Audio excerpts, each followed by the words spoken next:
Coming back to the self is an inward journey, and in this video I'm just going to have an open conversation with you about connecting back to the self and rediscovering who we truly are. Hello everybody and welcome back to my channel.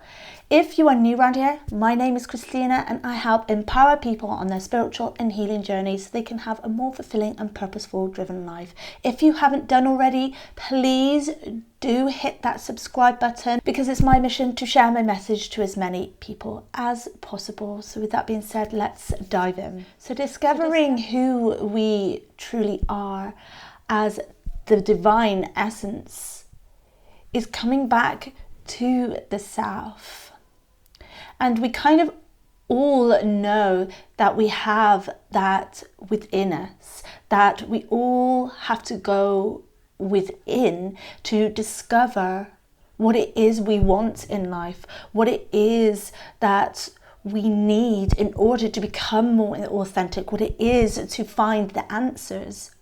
We already know that we have to go within because it kind of becomes natural when we've used up the resources in our external world, in our external environment, to try and fulfill these answers of what is my purpose here? What am I doing here? How can I get out of this? What can I do to ease my suffering, to make me feel whole and complete?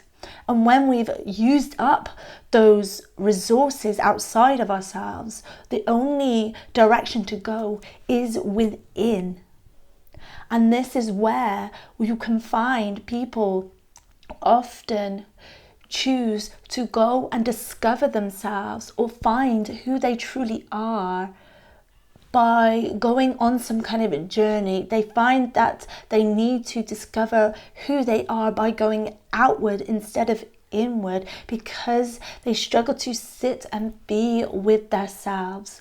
But when we are able to sit and be with ourselves, we're connecting back to the self.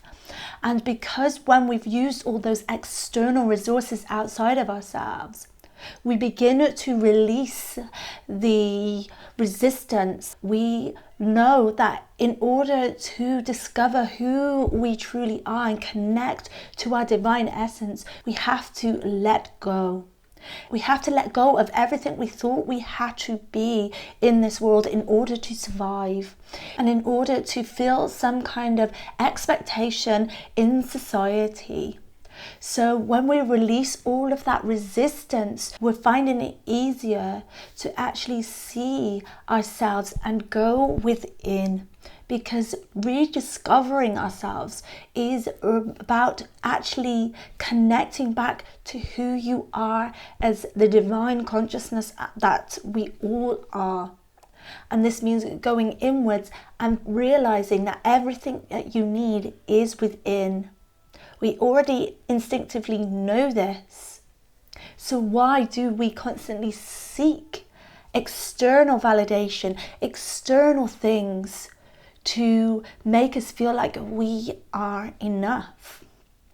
We have been programmed and conditioned to believe that these external resources, that these things we need to have to make us who we are and to discover ourselves. I need to go on that trip, that holiday, to discover who I am and that. But all it takes is actually sitting with yourself, being with yourself, whether that's in meditation, journaling, doing those embodiment practices to connect back to your emotions, connecting back to your body, connecting back to divine source creation, and not seeking those resources outside of ourselves to make you believe, well, that's who you are, and that you need these things to give you that purpose, to give you that sense of self.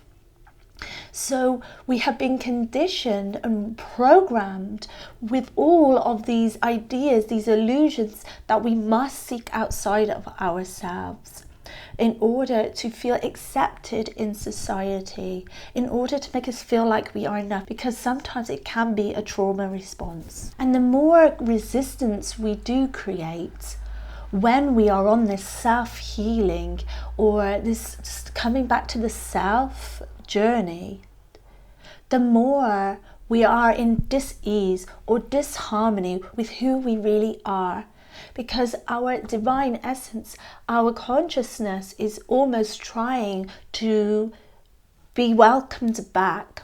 The true self wants to be discovered. It wants to be rediscovered. But the resistance there is you resisting the emotional pain of being able to sit and be and accept with everything that you need is actually within.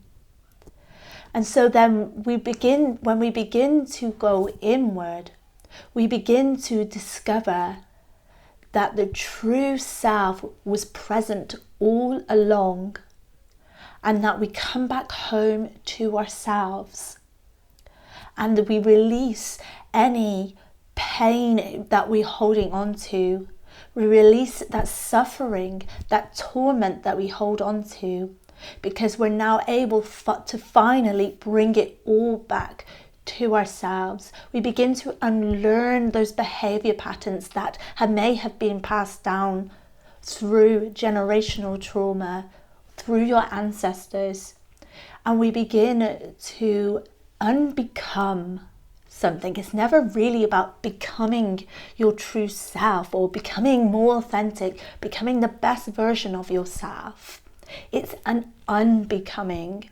We unbecome that version of ourselves that we thought we had to be, and we come back into presence, we come back into the divine essence, the consciousness that we all really are. And when we discover that, this is where we create freedom. We are releasing the emotional pain, the baggage, and we're able to just be in the present moment without having to seek outside of ourselves to make us feel like we are enough, to numb any pain, to numb that emotions. So then we're able to feel whole, worthy and complete from within, and receive the validation from ourselves. And if you want to go further on discovering or rediscovering the true self, come and join a like-minded community in my 5-week group program, Integrated Self Wounds to Wisdom. We connect back to the self. One of the modules I believe is on week 3 is called Connecting to the Self. The first module is about the shadow self. So this is a process of connecting back to the self, becoming more embodied, so then we release all of those emotional pain and that baggage. So if you want to come on board and join me for the next 5 weeks, click the link in the pinned comments to sign up today. So with that being said, I will see you on the next video. Much love.